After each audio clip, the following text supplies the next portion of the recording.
So, day 18 tayo ngayon. Ang food nila is ito, chicken. Full pastry.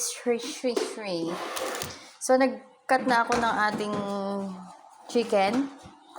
Ayan, meron na din tayong onion. Then, syempre, ang ating garlic at ang ating gingers. Marami yan, kaya gingers.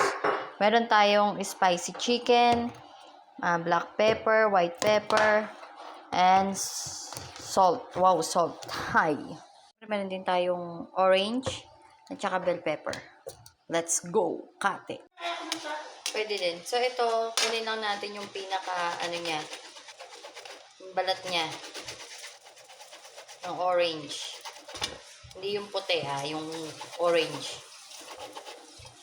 So, konti lang naman ang kailangan natin. Kasi konti lang yung anuhan ko. So, mag-squeeze tayo ng ating orange. So, nakapag-squeeze na tayo ng ating orange. At meron na tayo nitong orange ng skin niya. So, ayan. Nag-cut na tayo ng ating bell pepper. Tapos, ito na siya. Orange. So, let's go to the chicken. Ito na yung chicken natin. Nagpo-form na siya. Form daw. Naluluto na siya. Naluluto daw. Oops, nakalimutan tayo ang ating cooking cream. So, ayan na nga. Lagay na natin yung ating mga spices. Lagyan natin ng garlic. Konti lang. Ano yun, maliit lang? Okay. Ewan ko, si OIC nandiyan eh. Baka makabig mo? Baka makabig. Oo, makabig na. Siyempre, ginger. Tapos, mekos-mekos natin. Yan, bahagya. Lagyan natin ng ating onion.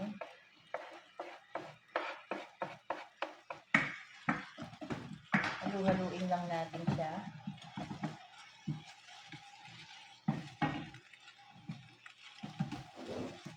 Yan. Lagyan na natin ng spices. Black pepper.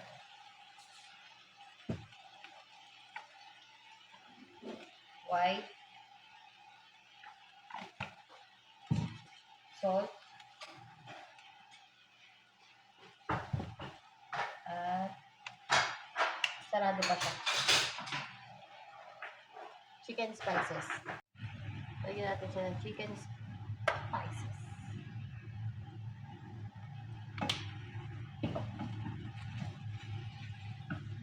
Yan na siya.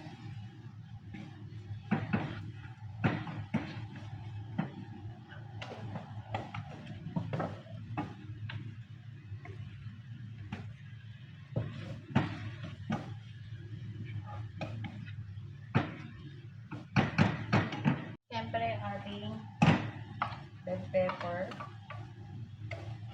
yung skin na orange,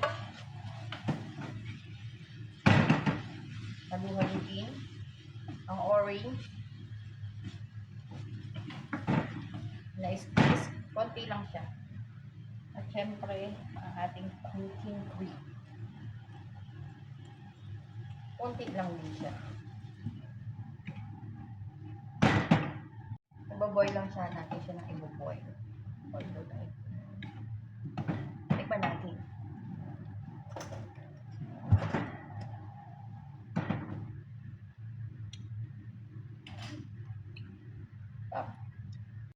So, ito, ikakat natin siya ng paganyan. Sa kabilang dulo. Dulo-dulo. Ay, dulo-dulo daw. Yan.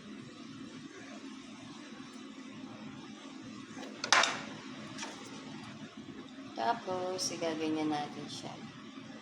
Form natin siya ng parang bowl.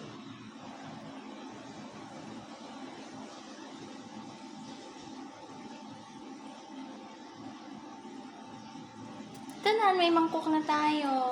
Di ba nakakatuwa? May mangkok na tayo. Tingnan mo, Chel. Ayan si Chel yan. Hi, Chel. Ayan, nagbablog tayo. So, ito na. Tapos ng ating mangkok. I-oven na natin siya. Pero bago natin siya i-oven, lagay muna natin siya ng 15 to 10 minutes sa fridge para mag-crunchy siya before natin lagay sa oven. Okay? Bye!